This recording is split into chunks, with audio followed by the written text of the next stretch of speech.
चलिए जानते हैं देश दुनिया की सिलेक्टेड काम की बहुत ही महत्वपूर्ण सिलेक्टेड खबरों को सिर्फ 10 मिनट में 50 बड़ी खबरों को। लेकिन वीडियो को आगे बढ़ने से पहले अगर आप लोगों ने हमारे चैनल को अब तक सब्सक्राइब नहीं किया तो सब्सक्राइब करके नीचे का बेल आइकन को जो प्रेस कीजिए। प्रधानमंत्री नरेंद्र मोदी के जन्मदिन से राजस्थान में स्वच्छता पखवाड़ा मनाया जाएगा। स्वच्छता पखवाड़ा के दौरान विभिन्न कार्यक्रमों का आयोजन होगा।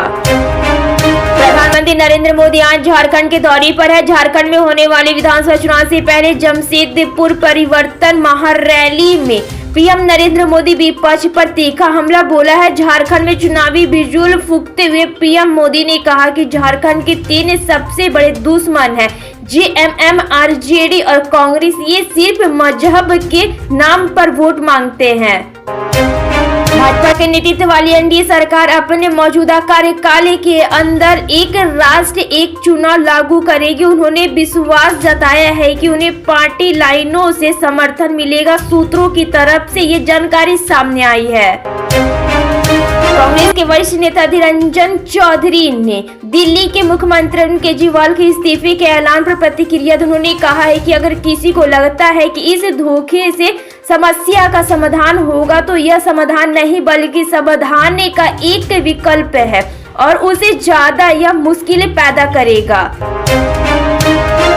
आरजेडी नेता मनोज कुमार झा ने कहा है कि बीजेपी में एक युद्ध की स्थिति चल रही है और आप आने वाले कुछ महीनों में इसके परिणाम देख पाएंगे। लोकसभा में विपक्ष के नेता राहुल गांधी ने कांग्रेस पार्टी के लिए महिला आरक्षण अधिनियम के महत्व पर प्रकाश डाला। उन्होंने स्थापित और उभरती हुई महिला नेताओं दोनों को समर्थन देने से इसकी क्षमता पर जोर दिया। महाराष्ट्र में विधानसभा चुनाव को लेकर चल रही अटकलों के बीच सीएम एकनाथ शिंदे ने बड़ा बयान दिया। उन्होंने संभावना जताई है कि राज्य में विधानसभा चुनाव नवंबर के दूसरे सप्ताह में हो सकते हैं। उन्होंने कहा है कि 288 सदस्य विधानसभा के लिए 2 चरण में मतदान करना बेहतर होगा। चुनाव के लिए सत्तारूढ़ महायुक्त के सहयोगियों के बीच 8 से 10 दिन में सीटों का बंटवारा कर दिया जाएगा।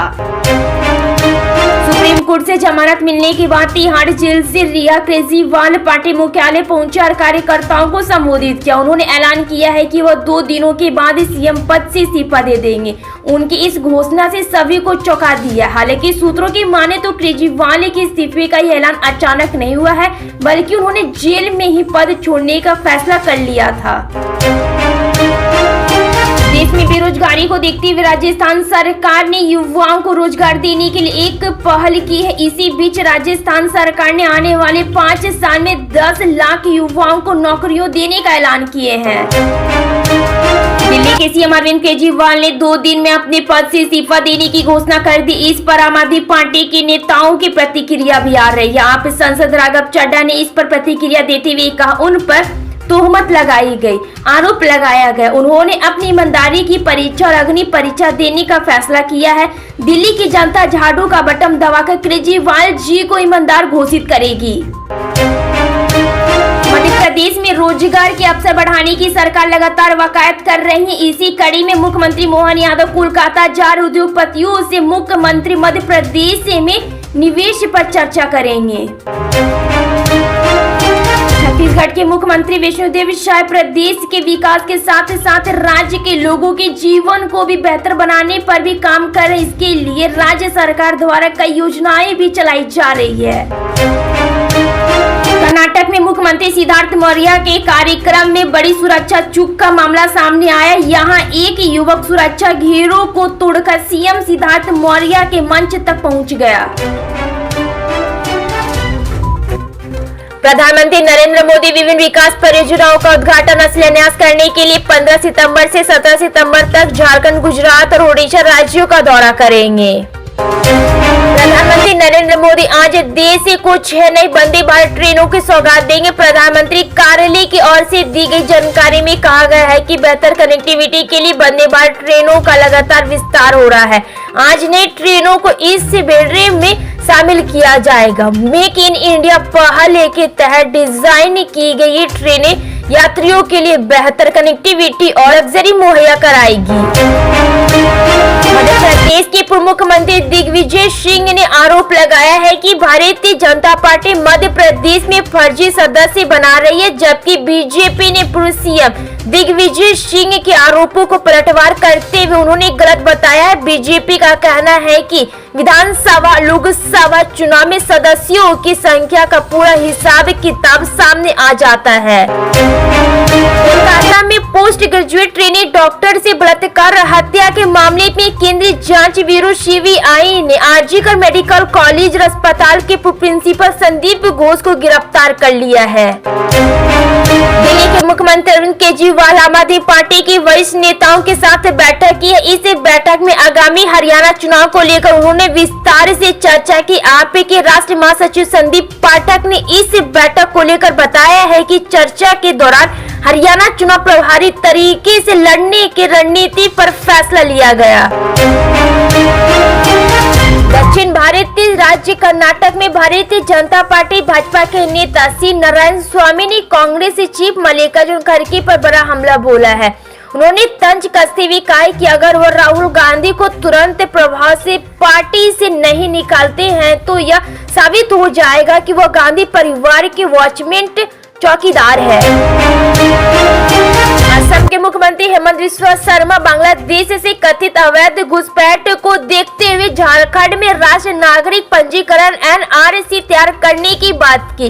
उन्होंने कहा है कि केंद्र सरकार द्वारा झारखंड हाई कोर्ट में घुसपैठ पर हल्फनामा प्रस्तुत करने के बाद राज्य सरकार को तुरंत एनआरसी की प्रक्रिया शुरू करनी चाहिए।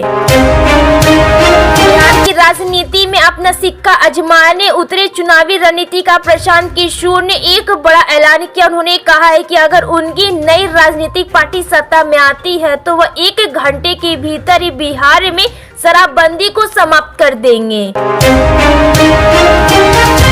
मुख्यमंत्री विष्णुदेव साय ने हिंदी दिवस पर एक महत्वपूर्ण बदलाव की घोषणा की है। इस शैक्षणिक सत्र से छत्तीसगढ़ के सरकारी मेडिकल कॉलेज में हिंदी में एमबीबीएस पाठ्यक्रम शुरू किया जाएगा।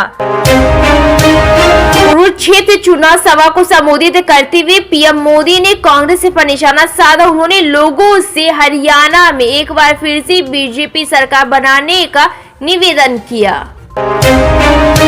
जाने माने चुनावी रणनीतिकार राजनीतिक विश्लेषक जन स्वराज अभियान के संस्थापक प्रशांत किशोर पीके ने वो बड़ा सियासी दांव चल दिया है जो कि बिहार में अगले साल होने वाले विधानसभा चुनाव में बीजेपी के नेतृत्व वाले एनडीए का पूरा गेम पलट कर रख सकता है।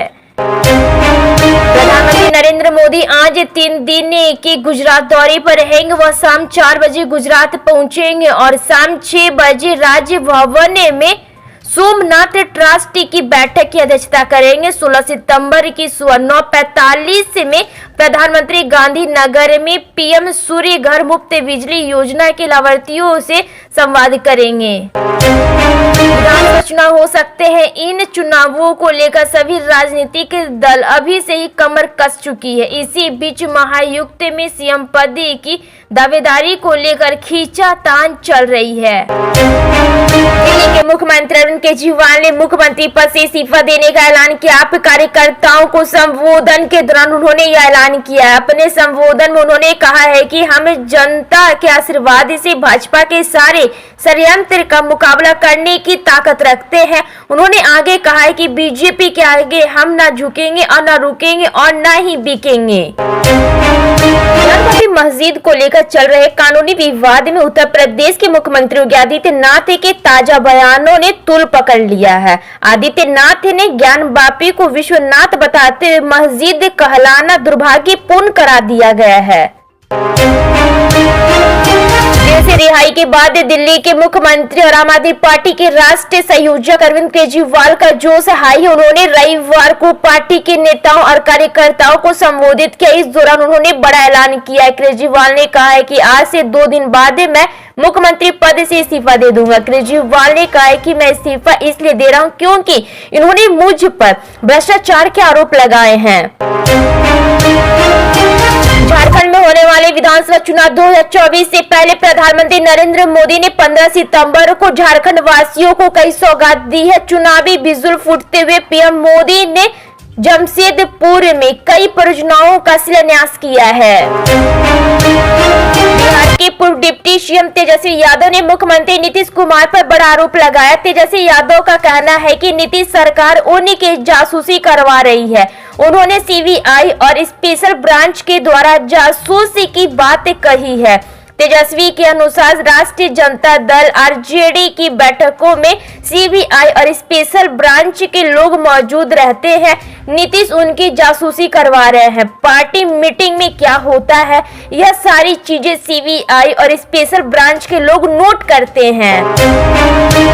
कांग्रेस अध्यक्ष मल्लिकार्जुन खड़गे ने कहा है कि 2024 के लोकतंत्र के लिए एक महत्वपूर्ण साल है, जब 140 करोड़ भारतीयों ने ऐसा फैसला दिया है जो कि हमारे राष्ट्र निर्माताओं द्वारा कड़ी मेहनत से बनाए गए हमारे लोकतांत्रिक स्थानों पर विश्वास बढ़ाता है। प्रधानमंत्री नरेंद्र मोदी ने झारखंड राज्य के रांची एयरपोर्ट से वीडियो कॉन्फ्रेंस के माध्यम से 6 वंदे भारत एक्सप्रेस ट्रेनों को हरी झंडी दिखाई, जिसमें बिहार के मुख्यमंत्री नीतीश कुमार एक अन्य मार्ग स्थित संकल्प से वीडियो कॉन्फ्रेंस के जरिए शामिल हुए।